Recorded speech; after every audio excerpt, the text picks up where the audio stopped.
Hello everyone, good morning. আশা করি তোমরা সবাই অনেক ভালো আছো, সুস্থ আছো। আমরাও কিন্তু অনেক ভালো আছি। আর আমার আরেকটা নতুন ব্লগে তোমাদের সবাইকে ওয়েলকাম জানাই। আই হোপ আজকের ভিডিওটা তোমাদের সবার ভালো লাগবে, তাই সবাইকে অনুরোধ করছি আমার পুরো ভিডিওটা দেখার। আর এখন বাজে সকাল 6টা। তো আজকে আমি সকাল 6টা থেকে আমি আমার ব্লগটা শুরু করলাম। আর আজকে আমি তোমাদের সঙ্গে শেয়ার করব গরমের দিনে একটু সকাল সকাল উঠলে রান্না বান্না, ঘরের কাজ সব কিছু একাই আমি কিভাবে করি সেটাই আজকে তোমাদের সঙ্গে শেয়ার করব। মানে একা হাতে কিভাবে সমস্ত কিছু সামলাই সেটাই কিন্তু শেয়ার করব। আর সকালবেলা ঘুম থেকে উঠে আগে কিন্তু আজকে আমি মেন গেট খুলে দিয়ে তারপর ঘরের সমস্ত জানলা দরজা পর্দাগুলো খুলে দিলাম, যাতে বাইরের আলো বাতাস একটু ঘরে ঢোকে। আর বেশিক্ষণ ঘরের জানলা দরজা বন্ধ থাকলে না ভালো লাগে না, কেমন যেন একটা দম আটকে আসে। আর যখনই জানলা দরজাটা একটু খুলি বাইরের হাওয়া বাতাসটা ঢোকে। এত গরমে দেখবে জানলা দরজা বন্ধ রাখলে ভালোই লাগে না, একটু বাইরের হাওয়া বাতাস ঢুকলে সত্যিই খুব ভালো লাগে। তার জন্য আমি সকালবেলা ঘুম থেকে উঠে কিন্তু আজকে সমস্ত জানলা দরজা সমস্ত কিছু খুলে তারপর আমি আমার কাজকর্ম শুরু করে দিলাম। আর এই ঘরে বিছানাটা একটু ঝেড়ে নিচ্ছি, বেড কভারটা আগের দিনই চেঞ্জ করেছিলাম, তাই আজকে আর চেঞ্জ করলাম না, এটাকেই ঝেড়ে ঝুড়ে একটু পরিষ্কার করে নিলাম। কারণ আমি আগের দিনই বেড কভার চেঞ্জ করেছিলাম এই ঘরের, পরিষ্কারই আছে। আর সাদা বেড কভার দেখবে এমনিতেই ঘরে যদি বিছানায় পাতা হয় তাহলে কিন্তু সত্যি সুন্দর লাগে দেখতে। আর আমার ঘরে বেশিরভাগই বেড কভার সমস্তই কিন্তু সাদা রঙেরই, কারণ তোমাদের দাদাভাই সাদা রঙটা এতই পছন্দ করে। আর আজকে এই ঘরের বেড কভারটা চেঞ্জ করব, অনেক দিন ধরে চেঞ্জ করা হচ্ছে না এই ঘরের বেড কভারটা। এই ঘরে তো কেউ ঘুমোয়ও না, শুধু সোনামা একটু খেলাধুলো করে আর পড়তে বসে। তো ভাবলাম আজকে এই ঘরের বেড কভারটা চেঞ্জ করে দিই। আর এই ঘরে খুব একটা সাদা রঙের বেড কভার পাতা হয় না, কারণ বোঝোই তো বাচ্চা মানুষ সারাদিন খেলাধুলো করে ঘরে, তো একটুতেই কিন্তু সাদা রঙের বেড কভার ময়লা হয়ে যায়। তাই এই ঘরেটায় একটুখানি রঙিন বেড কভার আমি পেতে রাখি। সারাদিন বাচ্চা কাচ্চারা খেলাধুলো করে, আমার বোনের ছেলে ওরা আসলেও একটু খেলাধুলো করে, মানে সব বাচ্চারা এই ঘরে এসেই খেলাধুলো করে। তারপর সোনামা একটু পড়াশুনো করে, তার জন্য একটু মানে ডিপ কালারের বেড কভার সবসময় এই ঘরে পাতা থাকে। খুব কম হয়তো সাদা পাতি, কিন্তু মানে কালারিং বেড কভারটা একটু বেশি থাকে এই ঘরে। আমার আগের একটা ভিডিও দেখে দুই বান্ধবী মানে পূর্ণিমা দিদিভাই বলেছিলে যে তোমার বাড়িটা পুরো ঘুরিয়ে একদিন দেখাবে, খুব দেখার ইচ্ছে। তো দিদিভাই বলছি যে আমার আগে একটা দেখবে হোম ট্যুরের ভিডিও দেয়া আছে, তো ভাবছি আরেকটা হোম ট্যুরের ভিডিও করব। তবে কেমন যেন লাগে যদি দুইবার হোম ট্যুরের ভিডিও দিই তাহলে কি কোনো প্রবলেম হবে, তার জন্য আমি দিচ্ছি না। আর তুমি যদি আমার আগের হোম ট্যুরের ভিডিওটা দেখো তাহলে কিন্তু আমার পুরো বাড়িটা দেখতে পারবে। একদম আমি পুরো দেখিয়েছি, বাইরের থেকে শুরু করে একদম পুরোটাই দেখিয়েছি হোম ট্যুরে, সেটা তুমি দেখতে পারো দিদিভাই, তাহলে আমার পুরো বাড়িটা তোমার দেখা হয়ে যাবে। তো এদিকে দেখো আমি বিছানাটা মানে বেড কভারটা পেতেও নিলাম, আর এখন বালিশের কাভারটা লাগিয়ে তারপরে সোনামায়ের খেলনার যত পুতুল টুতুল খেলনা আছে সমস্ত সাজিয়ে নেব বিছানার উপরে।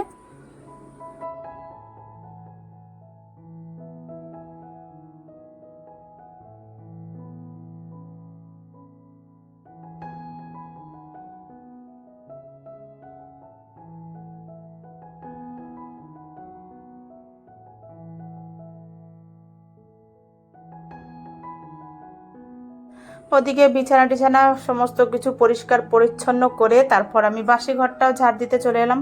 আর ঘরে দেখবে যতক্ষণ বাসি ঘরটা ঝাড় দেওয়া না হয় না, মনের ভিতরে যেন কেমন একটা নেগেটিভই কাজ করে, মানে কতক্ষণে বাসি ঘরটা ঝাড় দেবো, বাসি উঠোনটা ঝাড় দেবো। তো বুঝে পাই না ঘরের কাজ আগে করব না বাইরের কাজ আগে করব, যেটা পরে করব সেটাই দেরি হয়ে যায়। তো আজকে আমি কিন্তু ঘরের কাজকর্ম দিয়ে আগে শুরু করলাম, এখনও বাইরের কাজকর্ম কোনো কিছুই করা হয়নি। তো ঘরের হাফ মানে পুরো কাজ করে শুধু ঘরটা পরে মুছবো, আর এদিকে ঘরটার ঝাড় দিয়ে বিছানা টিছানা ঝেড়ে সমস্ত কাজ করে তারপর এখন যাব আমি আবার বাইরের কাজকর্মগুলো করতে।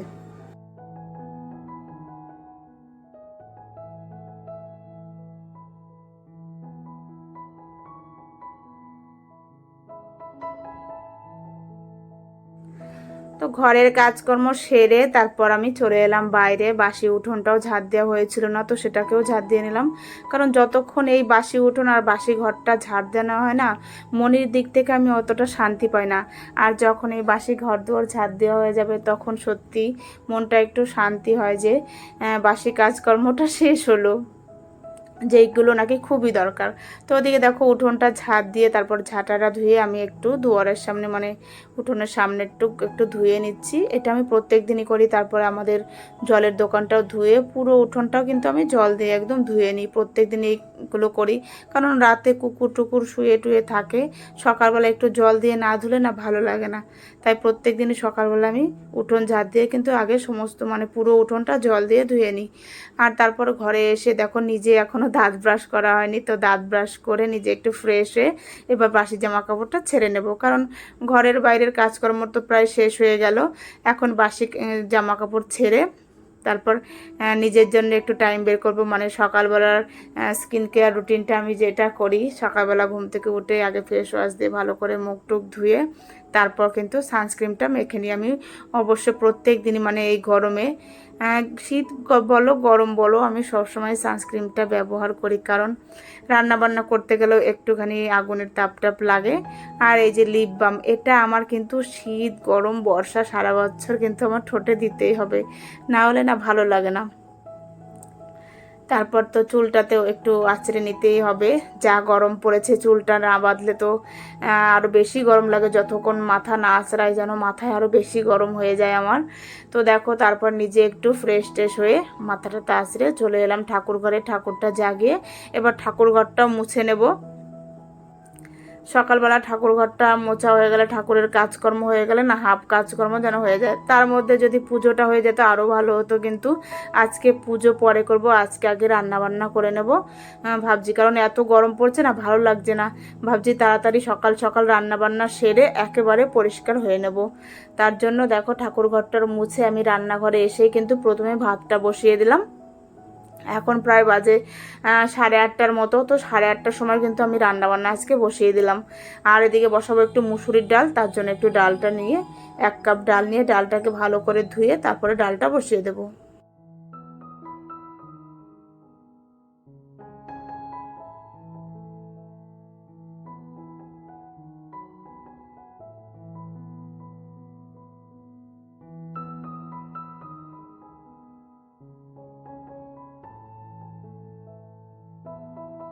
আর এদিকে দেখো তোমাদের দাদাভাই কিন্তু সকাল সকাল বাজারও নিয়ে এসে পড়েছে, কারণ আমি বলেছি আজকে তাড়াতাড়ি বাজারটা নিয়ে আসো, তাড়াতাড়ি রান্না বান্না করে নেবো। তার জন্য এনেছে আজকে সিলভার কাপ মাছ, বড় সিলভার কাপ মাছটা এনেছে আজকে, প্রায় 5 কিলো ওজন ছিল। তো আমাদের তো আর পুরোটা আনেনি, বাজারে অনেকে আরও মানে 8-10 জন মিলে ভাগ করে তারপর মাছটা এনেছে। তো আমাদেরও এনেছে প্রায় 7-8 পিসের মতো। তো পুরোটা তো লাগবে না, তো রান্না করে রাখবো, থাকলে থাকবে, নাহলে পরের দিন হয়ে যাবে। আর এদিকে সবজিগুলো কেটে নিচ্ছে, আজকে করব ডাল, পটল ভাজা আর ভেন্ডি ভাজা। তো এদিকে পটলগুলো কেটে নিচ্ছি আর ভেন্ডিগুলোও কেটে নিচ্ছি। ওদিকে আমার ভাতও হয়ে গেছে, ভাতটা গড় দিয়েও দিয়েছি। এখন পটল ভাজাগুলো বসিয়ে দিলাম আর ভেন্ডি ভাজাও করে নেব। একদম সব পর যদি একবার রান্নাঘরে ঢুকি না, যদি রান্নাঘরের কাজকর্মগুলো একবারে সেরে বের হই, তাহলে কিন্তু আর কোনো চিন্তা থাকে না। আর এদিকে দেখো আমার ডালটাও হয়ে গেছে, এখন শুধু মাছটা বাকি। তো এদিকে আজকে মাছটা করব আলু পটল দিয়ে, একদম পাতলা পাতলা ঝোল করব। এই গরমে কিন্তু আলু পটল দিয়ে ঝোল করলেই ভালো লাগবে, আদা জিরে বাটা লঙ্কা বাটা দিয়ে। আজকে আর রান্নাটা বেশি শেয়ার করলাম না তোমাদের সঙ্গে, কারণ এত গরম পড়েছে আর ভালো লাগছে না। ভাবছি যে কতক্ষণে আমি রান্নাঘর থেকে বের হব, কারণ এখনও ঘর মোছা বাকি, স্নান পুজো বাকি, একটু তাড়াহুড়ো করে কাজকর্মগুলো সেরে নিচ্ছি। তো এদিকে দেখো মাছের ঝোলটা ফুটে গেছে আর আমি মাছগুলোও দিয়ে দিলাম। আর মাছের পিসগুলোও কিন্তু ছিল অনেক বড়, সত্যি মাছটা খেতে ভালো হবে, এত বড় মাছ খেতে নিশ্চয়ই ভালো হবে। তো এদিকে আমার মাছের ঝোলটাও হয়ে গেল। তারপর এখন তো রান্নাঘরে রান্নার পরে বহুত কাজ বাকি থাকে, বাসন কোসনগুলো মেজে গ্যাস ট্যাস মুছে রান্নাঘরটা একেবারে পরিষ্কার করে বেরিয়ে যাব আমি।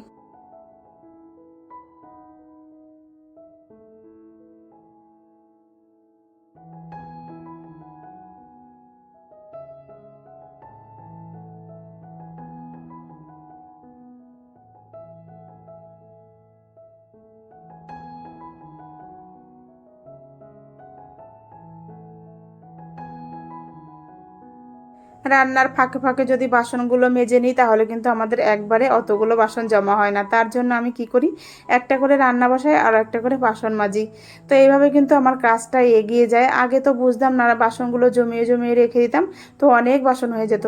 তারপরে একটা বুদ্ধি বের করলাম যে না, একটা করে তরকারি বসাবো, আর যেটুকু একটা দুটো বাসন হবে সঙ্গে সঙ্গে ধুয়ে ফেলবো, তাহলে দেখবো অতটাও খাটনি হয় না, মানে একেবারে অনেক বাসন হয় না, অল্প অল্প বাসন মাজতেও আমার কষ্ট হয় না। তো এদিকে কড়াইটাও মাজা হয়ে গেল, তারপর কিন্তু রান্নাঘরের কাজকর্ম সেরে আমি ঘরটাও মুছে নিচ্ছি। এখন এখন প্রায় বাজে 11:30 মতো। তো 11:30 মধ্যে কিন্তু আমার সমস্ত কাজকর্ম হয়ে গেল, সংসারের কাজকর্ম প্লাস রান্না বান্না পুজো স্নান সমস্ত কিছু কিন্তু আমার কমপ্লিট হয়ে গেল আজকে। তো বন্ধুরা, আমার ভিডিওটা যদি ভালো লাগে তাহলে অবশ্যই একটা লাইক কমেন্ট শেয়ার করো। আর নতুন বন্ধুরা তোমরা যারা এখন আমার চ্যানেলটি সাবস্ক্রাইব করোনি অবশ্যই সাবস্ক্রাইব করে দিয়ে আমার পাশে থেকো। তো আবার দেখা হবে নতুন কোনো ভিডিও নিয়ে। আজকের মতো এখানেই টাটা।